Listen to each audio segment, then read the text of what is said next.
Ryan, welcome to the show. You are the host of the Learning Leader podcast. You've been doing it for 11 years. You have over 690 episodes, and you've interviewed some absolutely outstanding high performers, people like Jim Collins, Simon Sinek, Jocko Willink. You've spent a decade teaching people how to enjoy the process of becoming as opposed to the outcome. And something that I noted from your book that's coming out on July 21st is your champagne bottle that's unopened from 2019.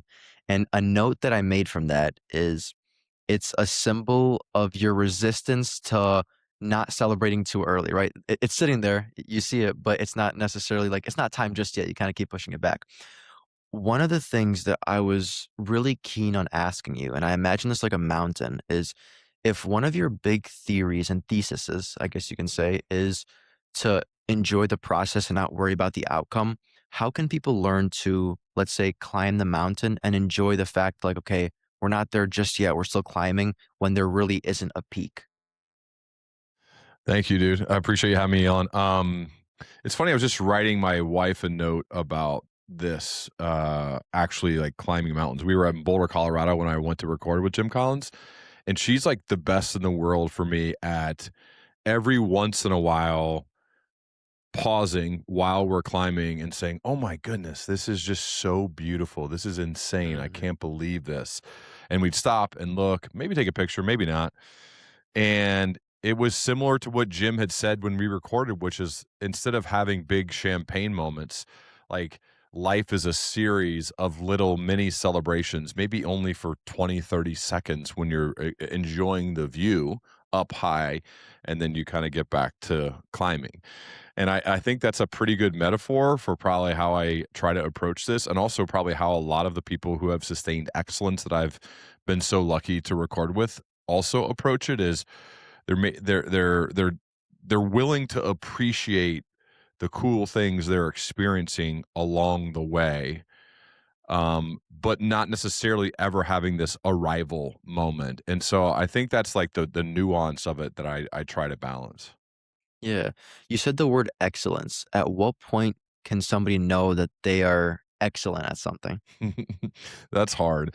I think to me, excellence is really maximizing everything you've got, giving everything you've got, always improving, having high standards and always pushing those standards to be more. So it's a little bit different for everybody.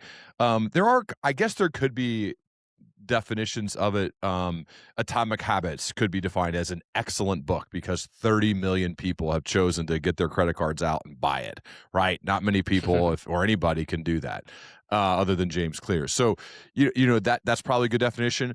I love, again, and not to harp too much on the gym conversation, but it's top of mind as I was writing my wife this love note is his wife, Joanne, won the Ironman race in Hawaii. And I said, "Well, that's incredible. She won." He goes, "Well, we have like a different definition of how we would define winning. Winning is knowing I couldn't have run one step faster."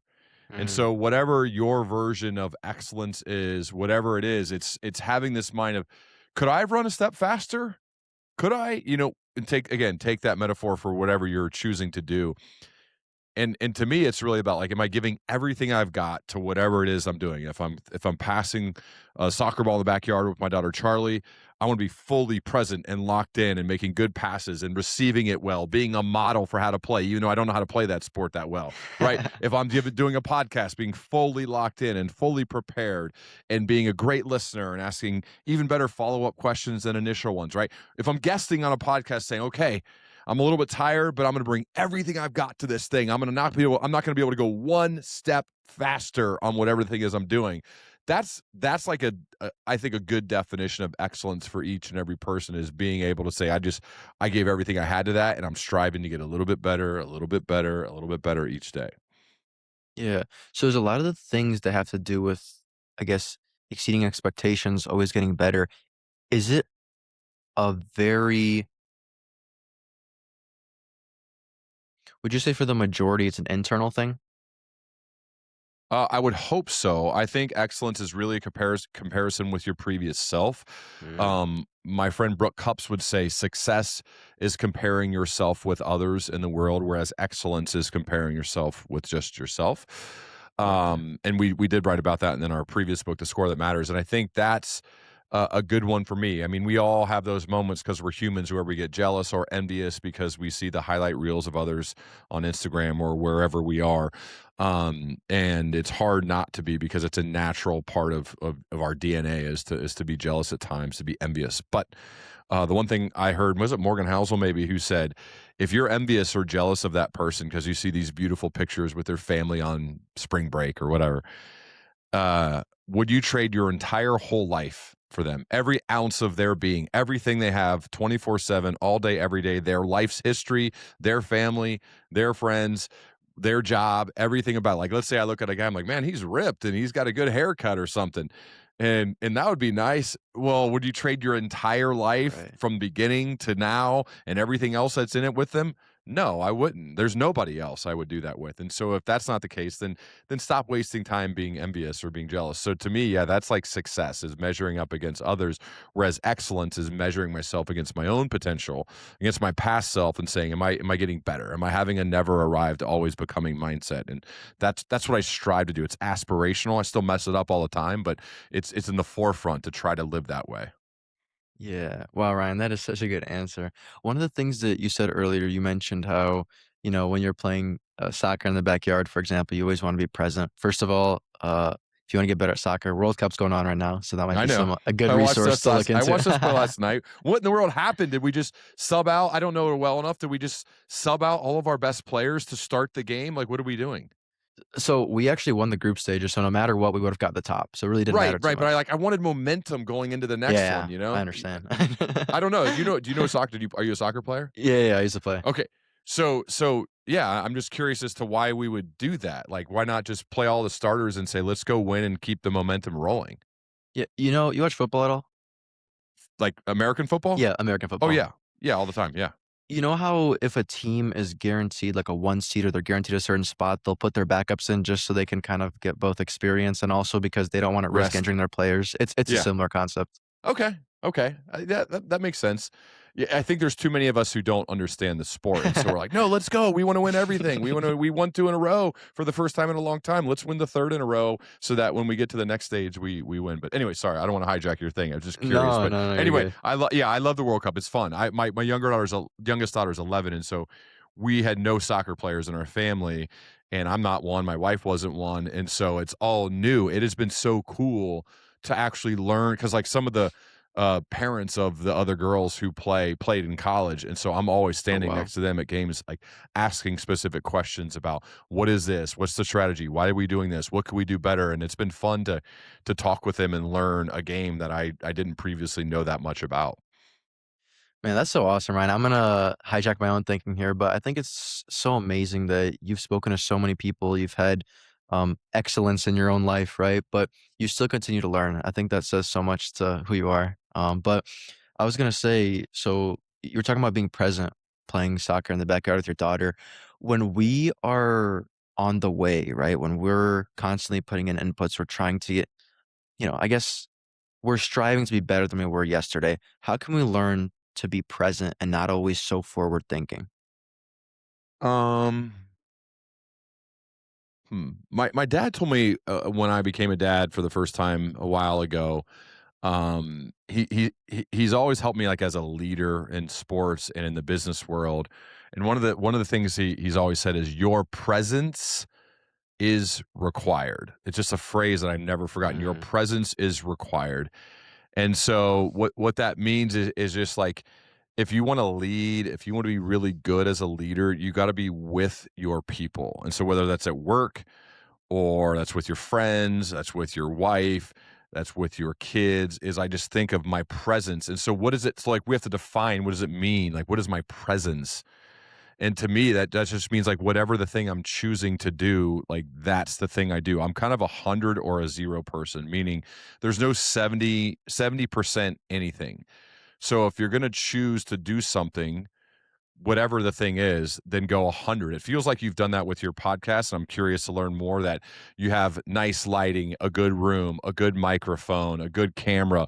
It sounds like I'm either going to go 100 because like a lot of people just say, oh, let's just try this out. And they go kind of 70. You know what I mean?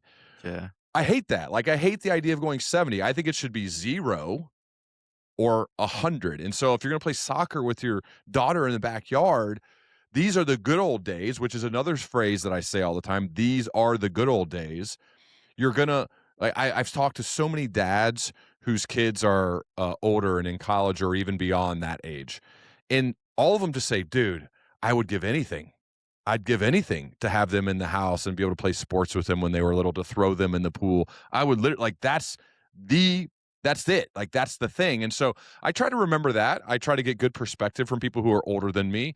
I try to understand that my presence is required. I try to remember that these are the good old days, and so that when it's that time, I just try to lock in and do it and realize that I'm 100 or a 0 person. So I just try to be 100 as much as possible when we're doing those things, and again, still mess up, but feel like a combination of all those things helps me be as focused and locked in and present as possible when I have those moments. Yeah, I love that so much because that's something I was even gonna ask you, like, how we How old are you, can. by the way? I'm 21. Nice, dude. I was gonna say you. I highly doubt you have kids yet, but No. is that anywhere in the near horizon for you? Probably not. No? No? Yeah, no, Okay. no. Alright, But alright. No, I think it's cool though that you're doing this at what's going on in your career? Like, are you in school? Are you out of school? Like, what are you yes. doing? So I got my last year of college coming up. Where do you go? Illinois State, Nice, dude. That's awesome. What are you studying? marketing. So, I love business, love entrepreneurship, and I hope to one day have my own business. That's one of the big goals. How long have you been doing this podcast? I started December 2023, and I've been doing it every week. And yeah, Wow. Wow. yeah. How cool has it been for you?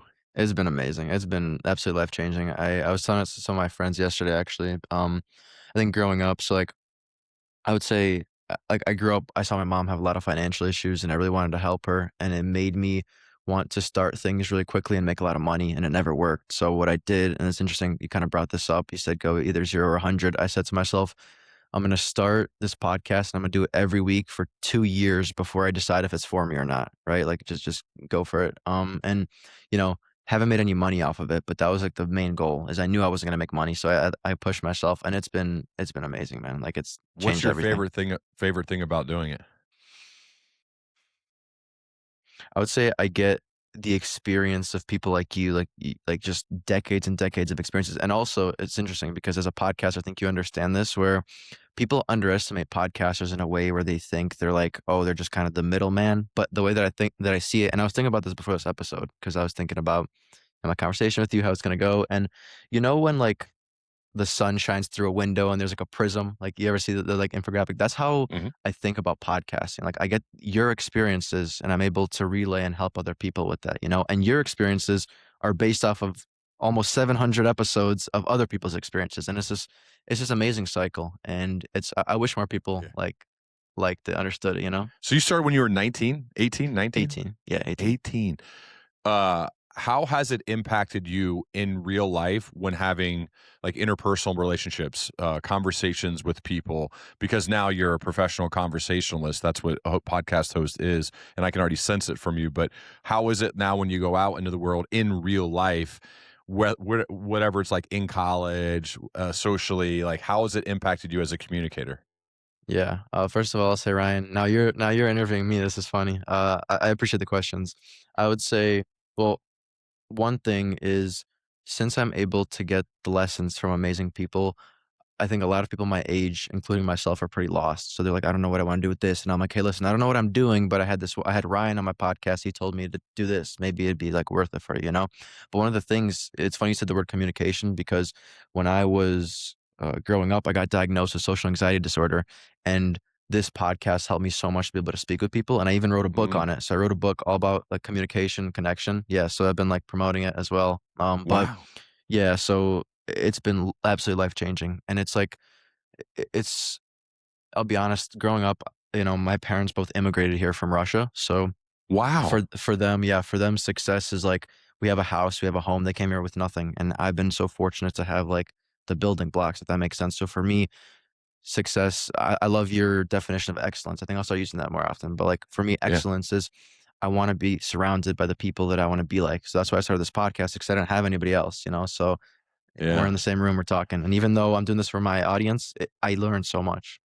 Yeah, it starts as me search, right? It's your own form of a for me, it was a leadership PhD program. For you, it's your own form of you're doing the formalized education, which is great and you should, right? But also your own school you've created to learn from other people. I think that's what makes it special. As well as you said too, I think that the cool thing that happens is you can develop these actual real life relationships with people that extends beyond just like, hey, I want to interview you, because it shifts from an interview into a conversation. And then you build these relationships in every single opportunity in your life moving forward. And for all of us, not just you, since you're younger than I am, but every opportunity that happens, it will come through a person. That's And interesting. so what you're doing is you're also you're increasing your surface area for luck, because you're creating more. You can tell you're prepped, you're ready, you're showing respect and love for your guest by doing that work before we connected, sending good emails, all that stuff. And so you're increasing your odds to develop good relationships with people that could potentially, who knows, you never know. And I know I got to feel that over the past 11 years is realizing like every single opportunity has come through a person or a group of people. Mm. And so when you put out good stuff in the world that helps others, when you genuinely connect with somebody and it's not transactional, but it could be transformational, you never know, man. Like you never know. That's why I love you getting such an early start. And people like to knock the generations before them. And every time people do that, I go back to colleges every once in a while and do talks or whatever. I am blown away, man. Like I think the future is insanely bright because of guys like you. Like I really do, because Thanks. people are prepped, they're willing to be uncomfortable, they're willing to try stuff, they're willing to host a podcast, cold email people, be prepared for the conversations and not be scared, or at least not appear scared.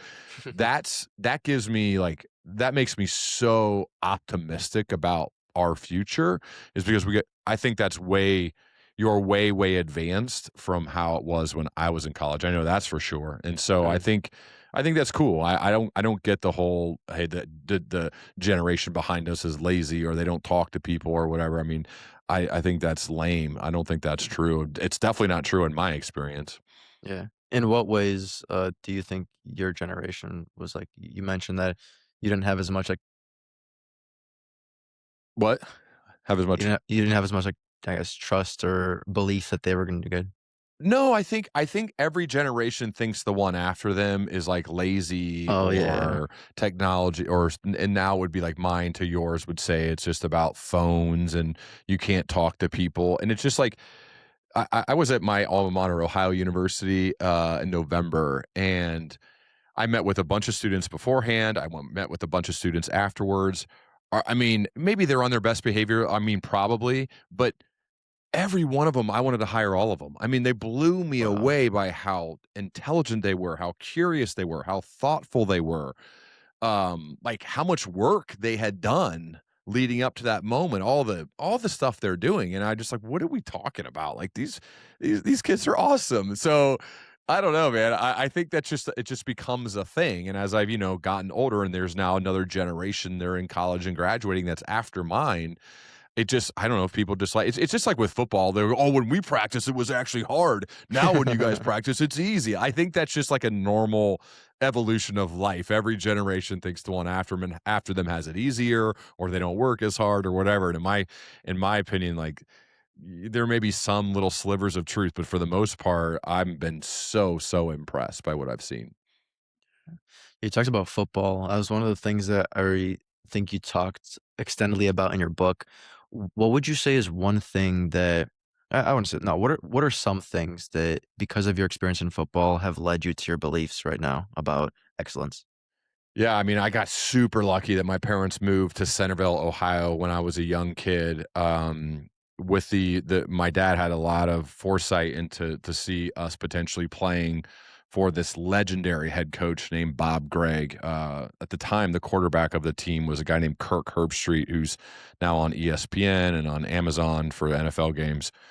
And Kirk was a National Player of the Year as a quarterback at Centerville High School when I was a little kid. And we grew up, and fortunately, it went well for us to play for, again, legendary Bob Gregg and offense coordinator Ron Ullery. And that's where I first learned from my 8th grade year going into my freshman year, where I first learned about what an actual work ethic was and is, like how to actually work really, really hard, Hmm. push yourself physically and mentally. It's where I learned about preparation, about resilience, about planning, about adjusting when the plan doesn't work. Um, all from those guys, and I got 4 amazing years with them that were really hard. I didn't love every second of it, but it set me up for life, and I think about them every day. And then I went on to play in college, and that helped, pay for my education, and set me up for the rest of my life after that too. So yeah, it started with Coach Greg and Coach Allery, and just the way that those guys approached every single day and how hard they worked and how prepared they were. I mean, Coach Allery is always taking notes, always thinking, always the first guy at the facility, always ready with a great game plan, always be able to adjust like that in real time when the defense gave us something that maybe is surprising. Like so much of that, I realize that's what a leader does. That's a leader's job. He is injecting confidence into all of us because he's so ready to go. He's so prepared. He's so willing to adapt. He's agile. He can really go with anything. And I'm like, I want to try to be like that. Like maybe I can be like that. Maybe I can have that type of impact on other people as well. And so that's why it became kind of intoxicating to study leadership after I got to feel the power of it from those guys, Mm, and then hopefully I can be that for other people, and that's what I try to do in a different way, but still trying to do that thing that they did for me. yeah. Have you ever read Wooden on Leadership? I read a lot about John Wooden and how you always start with teaching them to put on their socks on the first day of practice every day, which I think is great when it comes to foundational leadership. But I haven't read the full book cover to cover. Is that one of your favorites? I was gonna say, I mean, I wouldn't say one of my favorites, but I just finished reading it recently, so it's kind of in my head. But a Yeah, lot of what you talked about with your coach, I feel like a lot of segue with just like really what excellence is, constantly putting in the work, like even the smallest thing is always being a learner in yeah, an industry that you might even be there for 40 years with, you know? So yeah. yeah. Isn't it? Aren't you like when I think about my favorite bosses, teachers, coaches, just people in general, they have this insatiable curiosity to understand things, people, ideas, industries, products. Like they'll go down multi-hour long YouTube rabbit holes to try to understand something better. They ask interesting questions about it. They speak to you about it with this excitement in their voice. It's like, man, I want to be around people like that. They're like kind of juiced up for it. I don't even care what the thing is that they're into. It just it's just like when we see somebody who's fully alive into whatever it is they're into, that's a very attractive quality in people that I want to be around people like that. Yeah, no, I totally, I'm with you. I think you made a point earlier. It kind of slipped my mind. I was going to say something. What was the first thing you said? Do you remember? The very first thing I said? After we talked about wooden, and then you mentioned Oh, the socks. the socks. I mean, after that. Um, Sorry, it's kinda just slipped my mind, but you said something that was interesting. Um, It'll come to me. I don't know, or you. yeah, yeah, one of us. But what was that thing? Oh, yeah, you mentioned curiosity. I Mhm. absolutely, absolutely agree.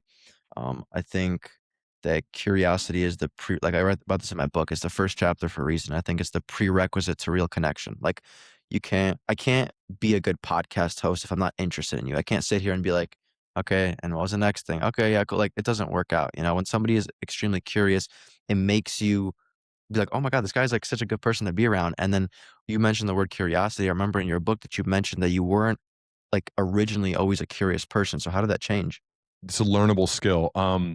So the more curious you are, the more things you learn, the more you realize that there's so much more that you don't know. And that makes you more curious. So you got to get the ball rolling. Maybe that comes from reading a book or having like an incredible conversation with a person, and then it's like I want to have more of those. To me, though, as I've grown up and really thought about it, uh, there's these have you done the love language assessment? You probably haven't. Have you heard of the love languages? Okay, So Yeah, there's all yeah, different. yeah. You've heard of, okay. So I had them on my podcast. We talked about, and I said, I think, and this may fall under one of the buckets, but when I think about how I give and receive love, um, the number one way for both for me is curiosity. If I am, and I think people can feel it, like I'm actually into you or I'm curious to learn about you. It I'm not doing it in a performative way. I'm doing it because I'm genuinely interested and curious. But it also makes you feel good. And I've kind of just stumbled into this. And also the best way somebody shows me love, my wife and I've had these conversations all the time, is for her to ask me questions about what I did. Like, hey, how was Elon's podcast today? Like, how did it go? And like we have a conversation about it. And then she asked me a follow-up question based on something I say. Her showing me love. That's how you can show me love. And so I just think it's the ultimate way, one, to learn. It's the ultimate way to show somebody love and respect, is to be genuinely interested and curious about them and their story. And the cool thing is, everybody's got a story. Your parents come over from Russia. You're in college. You start a podcast when you're 18. Dude, we could go for an hour and a half just on, let me learn all about that stuff. Let me learn more about your mom and your dad. I want to hear about this. Like, I'm not going to hijack your podcast, but that is fascinating to me. I think people's stories and where they come from and who has influenced them. Like, that's why I always go straight to the acknowledgments when I read books. I am Mm, fascinated by the people that influence the people that I'm curious about. Like, who is it? Like, what are their parents like? Who's a mentor that they thank in the acknowledgments? I want to hear that story. I want to hear what they learned from them. And I often even start podcasts with that, where they'll talk about a mentor. I'm like, hey, tell me what you learned from that person. What'd she teach you? What's wow. that relationship like? And they kind of like, oh, and they get kind of happy because they're talking about somebody they love. And before you know it, we're like off and running because I was curious, or I am curious and genuinely want to know. And so I think it's just a great, great way to show love, and it's an amazing way to learn stuff. I mean, like, it's the best way to learn. I'm curious about that topic. Let's read a book. There's this new Netflix, I think it's 4 parts. It's called The American Experiment. I'm watching it every day now. And, I have an understanding of our history, kind of, but I'm learning so much about the history of our country and how, like how messy it was at the beginning. Like a lot of the best things are, right? It's a mess before it gets cleaned up a little bit. And so, anyway, just being curious about stuff is a great, great way to learn. Yeah, and I also think curiosity is a really good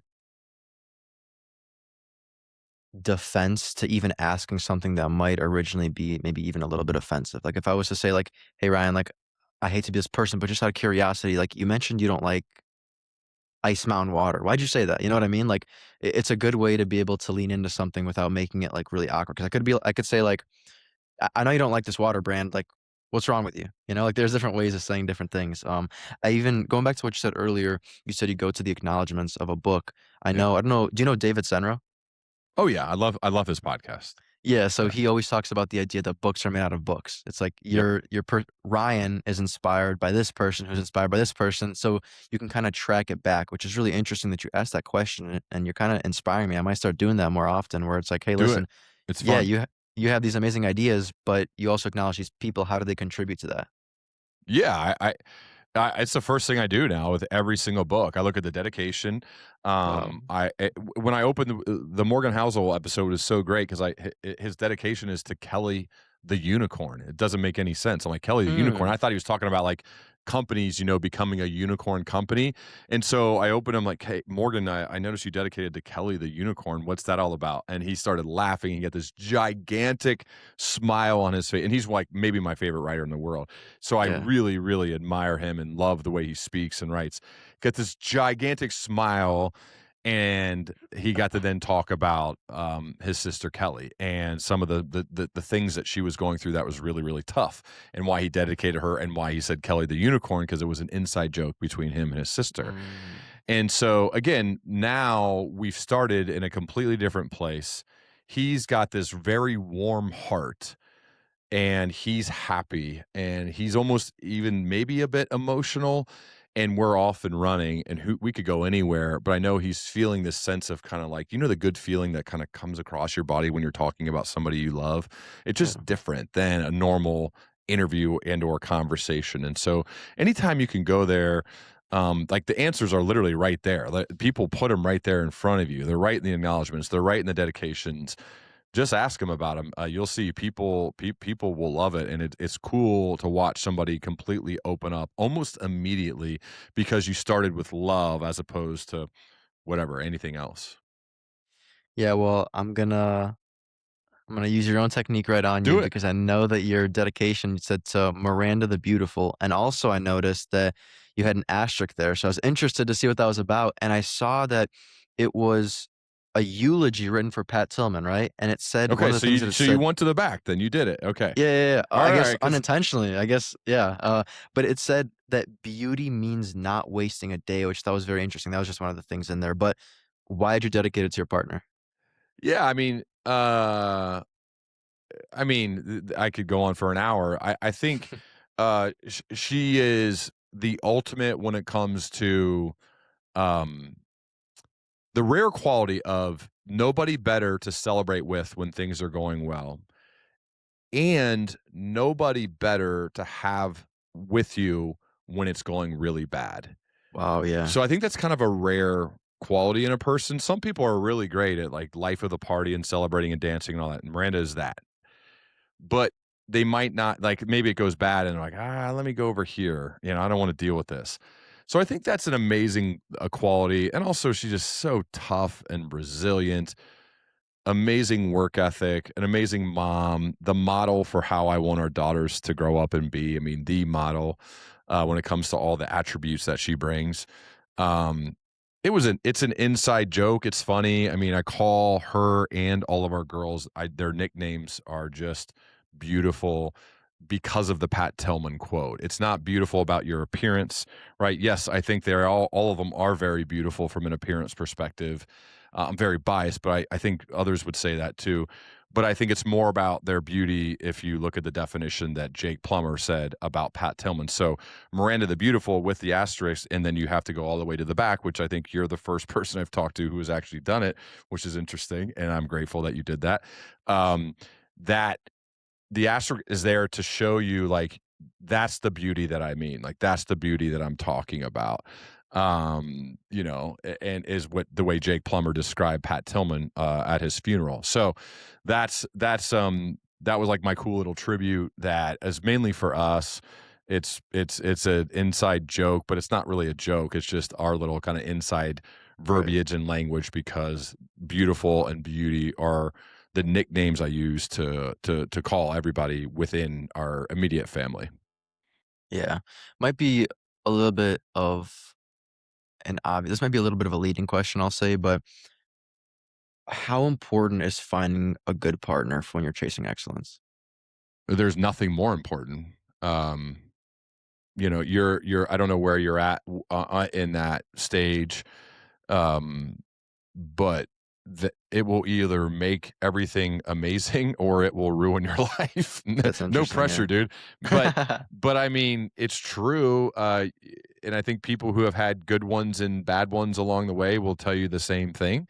I've had friends who've dealt with amazing wives and ones that have dealt with not so great ones, and the ones that have rough situations, it's ruined their lives. Not always for like their whole life, but definitely for a good chunk of it. And so I think you hope that you can both be additive to each other. You hope that you're with somebody where you both get genuinely excited that the other one is growing, that the other one is Mm, happy. So you grow together because you're not going to be the same person in 10 years, 15 years, 20 years. And so maybe you fall in love with somebody and you're both like this. So it's like so important that your trajectory, I think, stays similar as you progress, that you're both kind of equally ambitious about whatever it is that you're doing. You're equally supportive and championing the other person when things go well. You're there for them when they fall down. I think that's really, really important. And then also, and this is a big thing in our house that um like, I think you have to always be in pursuit of that other person. There's no moment of arrival like, "I got you. We've been married now for Mm, a long time. I'm good." There's no that doesn't I don't think you can do that. I think it has to be a verb. You have to keep pursuing, keep after it, keep trying really, really hard in all ways. There's no some people get, like, super comfortable and they're like, "It's my best friend. I can be comfortable and do whatever I want." And I guess that's fine for some people. That wouldn't work for me. That wouldn't work for me. I think we should both be constantly pursuing each other, trying to impress the other one, trying to add so much value to the other person's life. And if you're both kind of on the same page with that, it's beautiful. It's incredible. It's so much fun. Where it could probably mess up is if one person's kind of all this and the other one's like, dude, I just want to chill out. I don't know. That if I had someone like that, that wouldn't work. And so it's hard to know that. So no matter what, you're still kind of taking a chance. You're still kind of yeah, gambling on that. And I've seen, again, friends be wrong. But that's part of the deal, right? Like, if you look at any of the best things of your life, usually there's like a risk involved, and that one there certainly is. So I feel pretty fortunate and very, very grateful that it's a good situation for me. yeah. Ryan, was there anything that surprised you about the huge difference between finding a partner that's so good for you as opposed to maybe you see one of your friends that is with somebody that's not good for them and how much of a difference it makes in pulling somebody down and pushing somebody up? Hmm. So are you asking like I thought somebody and them were good, but then they weren't, or I want to make sure I'm answering the right question. Yeah, yeah, yeah. My apologies for lack of No, it's clarity, okay. but I just want to make sure I get it right. Yeah. I appreciate it. I was gonna say that like sometimes people don't realize how amazing their partner is, and they look back and they're like, "Wow, I'm so fortunate that I had this person with me." And then you look at Tommy from across the street, and you see that he's with this person. Like he's just as ambitious as you. He's always striving for excellence, but because of his partner, it put him down. So my Yeah. question is, when you see the differences between the two, is there anything that surprised you as to how different, I guess, your life could even turn out based on the person that you're with? Yeah. I mean, I think it is the number one factor in playing a role in the trajectory and the arc of your life. Mm, That person can can play a role in having you be stagnant or even not grow, or that person can be an accelerant for you. And I think it starts though with us. It's like the old Charlie Munger quote when somebody said, "Hey Charlie, Charlie, hey, how do I get a great wife?" And he paused and then he looked them in the eye and he said, "Deserve one." ooh, So yeah. it starts with us and it never ever ends. That moment of like, okay, again, like I said before, there's no kind of, all right, I'm good here. Like we're married, it's been a decade or whatever. I don't, and the cool thing is I got to see that. I still see that with my mom and my dad. Like my parents are still that way, especially my dad as the guy, I follow him. And it's interesting, like you could tell he still is in active pursuit. He still tries really, really hard. And they've been together for I have no like a really long time. And so that's an awesome model, and I think that's what it takes versus you have those ones where guys complain, they say words like, "Oh, the wife," and then they fill in the blank with something really bad. Like, I would never call my wife "the wife." I think that's weird.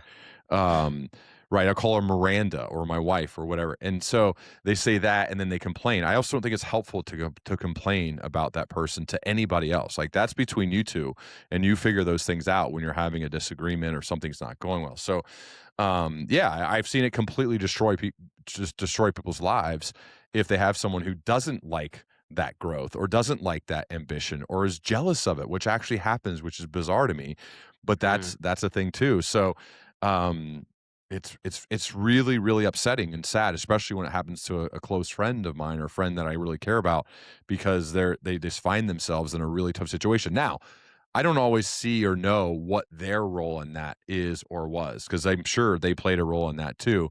So again, life, relationships, they're messy. It takes two people.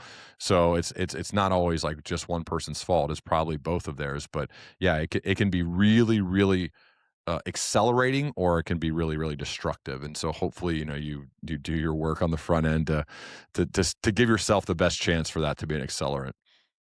That's a very interesting point. It reminds me, I'm gonna read this so I don't butcher it, but in chapter 4, you mentioned Da Vinci's principle of ostinato rigor. I don't know if I Yeah. pronounced it right.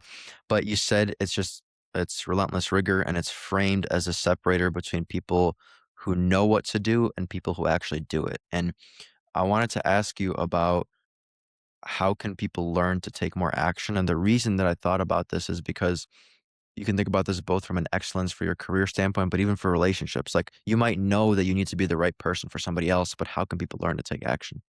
Yeah, I think I like to think of like this framework that you'll see the visual at the beginning of the book, but we learn who we are in practice, not in theory. That's from Herminia Ibarra. She said that on my show, my podcast. And I like that phrase. We learn who we are in practice, not in theory. So if you look at the flywheel of life, what makes a great day for me, especially if you care to improve and get better? The first part of that flywheel is you do need to fuel your intake engine. You need to be learning, reading, talking to mentors, hosting a podcast, watching TED Talks, whatever, meeting with a mentor. So that's important. We got to fuel that intake engine every single day. Got to do that. But the second stage that some people never get to, which is a big problem, is you got to run experiments based on what you've just learned. Okay, so you pick something up by listening to podcasts or meeting with a mentor. Maybe they gave you feedback and say, "Hey, I noticed you run meetings this way. Maybe you should try doing this, this, and this instead." That's just a basic example. Sure. Okay, okay, and then next meeting you put that into play. You actually run the experiment. Then the third stage is then you take a step back for a second and you reflect and you say, what worked? What didn't? What should I keep doing? What should I stop doing? What's something new maybe I should do based on the learning and the experiments that I'm running? Right. And then the fourth stage to really hammer the point home, to really get clear on your learning is teach it to somebody else. That's what's cool about this podcast now that you have. So you're learning all this stuff from people. So the next part of your job is to synthesize the best of the best and then go out into the world and share it with others, maybe in the form of a book, as you've talked about, or books, as I try to do, maybe on stages doing keynotes, maybe in one-on-one conversations with friends or people that are seeking your advice. That really brings it home because it forces you to get really, really clear on what you believe, on where you're at. And I think that's and then this flywheel continues, right? Then you go right back to fueling your intake engine, then running experiments, then reflecting on that stuff, then teaching it. And that's the flywheel that once you get it going, it can be really, really powerful. And to me, like that's the stuff like that's aspirational for me. I try to live in that way. I mess up again all the time, but trying to live in that way. And I think that's the way you go from theory to practice is that's just the natural progression of how you're trying to live your life. I think that gives you a chance of actually making a difference, of actually being transformational versus just kind of, well, I'm going to read books and listen to podcasts and we'll see what happens. It's like, no, you got to have some sort of a process in place to do the thing, to learn from doing the thing, and then to help others do the thing.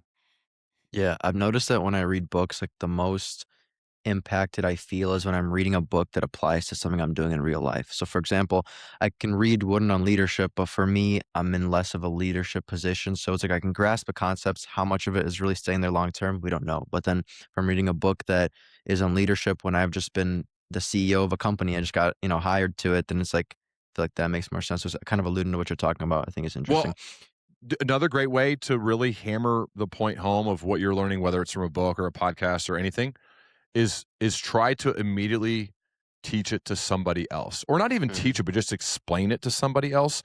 Now you've shifted from being a learner to the teacher, and you'll realize either you really understand it and you have clear thinking around that topic or that idea, or maybe you don't.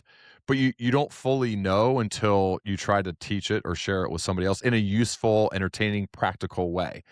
And I think that's a good thing. So it's a thing Miranda and I do. If we listen to a book, I'm sorry, listen to a podcast, if we read a book, if maybe we went and saw a speaker somewhere, the next thing we're going to do is tell the other person about it and try to make it as useful and practical and entertaining as possible for them. And I realize sometimes, oh God, I don't know what I'm talking about. Like I thought I took that in and I really learned. Maybe I didn't as much as I thought because I struggle to share the useful things in an entertaining way with her, and she does the same for me. So I think that's another good way is like, hey, as soon as you get done with it, try to you kind of did that with the wooden book, right? To me, but like that can be a useful way to cement some of the learnings that you're trying to pick up.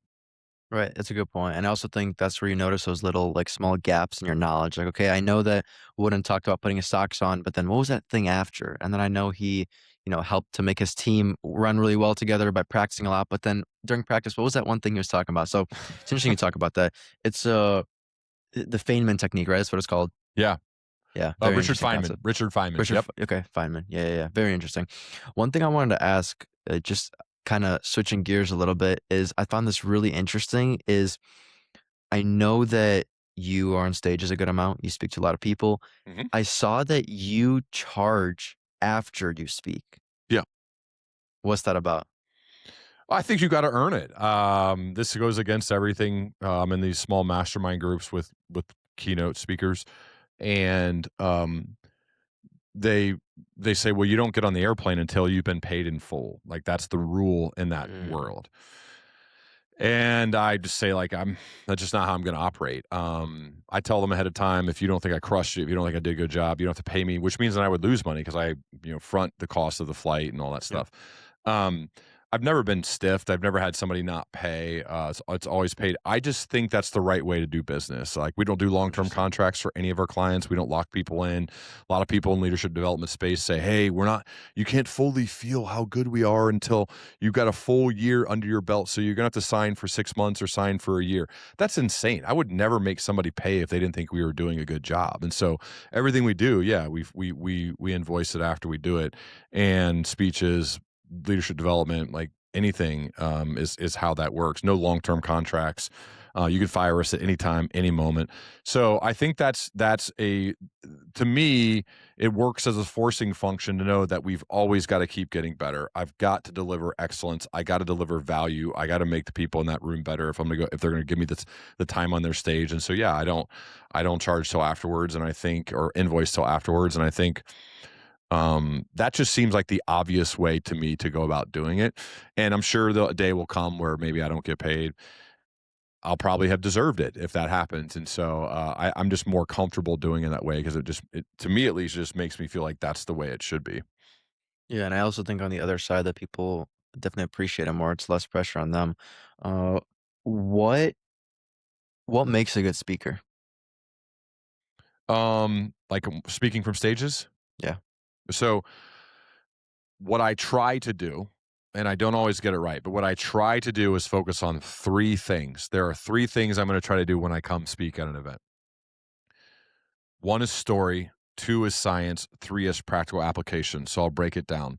One, you've got, I think, a great speaker tells really engaging, compelling stories that moves the people in the crowd to the edge of their seats, makes them want to keep listening, keep watching, and be fully there and engaged. You got to tell great stories, but that's not enough. A stand-up comedian tells great stories. So if that's all you need, then you should definitely hire Shane Gillis or somebody like that, right? Go stand-up comedy is awesome, right? They tell great stories. Second, though, which I think is really important, is your stories need to be backed up by empirical evidence. It's got to be real. It's got to be true. You can't just like make random stuff up just to have an entertaining story. Like backed up in science, right? But you can't just lead with that or just share a bunch of facts and bullet points because it's super boring. So you have to find a way to interweave all of the evidence with these compelling, entertaining stories. And then third, you have to answer the questions, so what? Why should I care? How does this impact my life? You got to answer those questions. That is the practical application element of a great speech. And so that means I can share the story, share the empirical evidence and research that says this is all accurate and true, and then say, and here is how you could do it in your life. And maybe we're even going to start right now in this room, get some of the first drafts done of this plan that we're going to create so that you can make this transformational change. And that's what I do. That's what I try to do every time. And it's a little bit risky because you're depending on the crowd interacting and talking. I have mic runners that are out there. I'm asking them to share as we do some of this work together, right? The first 15, 20 minutes, it's all me getting them on the edge of their seats, getting them ready to go. And then, we move a little bit into they're going to do some work. I always go first though. If I'm going to ask them to do anything, I go first. I share the example first so I can let them know this is how it goes. The leader should go first if it's a really hard thing, and then they go, and then you have to have a strong close that makes them really think about that and challenges them to take some action moving forward, and then get off the stage. And at that point, yeah, hang out on the side of the stage and talk to people and see if they have follow-up questions or things like that, which I try to do, and then you go home. And so that to me is what I try to do every time somebody gives me that massive responsibility of putting me on stage by myself, paying me money to make a difference for their people's lives. And I take that responsibility very, very seriously and try to be very, very prepared and hopefully make a big difference in their lives. And it's really hard, but it's also some of the coolest, most gratifying work in the world is to be able to have this kind of platform to really change people's lives and see the potential ripple effect, because it's not just them in those seats, it's all of the people in their lives and the people in their lives, and it goes on and on and on. And I think to me, like, what a cool responsibility, man. Like it's like I love it. Yeah. You you've spoken to like Fortune 500 companies, and I'm interested in how much different is the way that you speak to these people that are, CEOs of these huge companies, a lot of people to be responsible for, as opposed to you said that you go into colleges and talk to students. What's the differences there? If I'm like giving a speech, Yeah, no, I don't know, not that different. not that different. I try to make Same. it as I try to learn as best I can about the specific things that my audiences are going through. I interview people who will be in those seats Oh, no way. Okay, that's cool.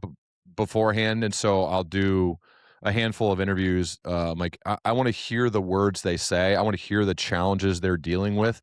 I want to hear what's going well, what's not, why, so that I could reference that in my talks. Like I don't do 60 a year where you just have one stock talk and you just tee it up and hit it every time. I know some do that and some of them are really good. That's not really my style. I would prefer to make it much more personalized, because I also then get asked to do additional work usually afterwards. And so I like to kind of vet, do I want to work with this company longer term Mm, before just, again, getting on a stage and giving the exact same talk every time. So, but I would say overall, I think the stuff I talk about, just like the stuff in the book, it could apply to a 21-year-old who's getting ready to graduate college. It could apply to a 57-year-old who's a CEO of a multi-billion-dollar company. And I've got testimonials and feedback from both of those exact people on this exact book about how it's helped them. So I like to think it's pretty universal, if the person who reads it is willing to actually do something about it. I think it can be pretty impactful for both of those people. yeah. Ryan, where can people find you at? Thank you so much. Shout out any links, books, Yeah. everything. Learningleader.com is with the home base of everything for me. My podcast is called The Learning Leader Show. So yeah, learningleader.com. I've been doing that for 11 years. It's my favorite thing to do, to do like this type of thing, have a deep, long form conversation with another person and try to learn about them and chase down my curiosity with great rigor. It's a lot of fun. And then the new book's called The Price of Becoming. And yeah, it's been a labor of love for the past few years, and I'm super proud of it. I think it could be transformational for people if they're willing to actually do it. And yeah, man, I'm Elon. I'm super grateful for you, and I don't take for granted like the prep it takes to be as ready as you obviously are. And I think it's really cool, regardless of how old or you are. It doesn't matter. It's like I just respect work and respect preparation and respect someone who has guts, and you got all those things, man. So thank you so much for having me. Ryan, thank you so much. To all my listeners, I'll see you guys next Tuesday.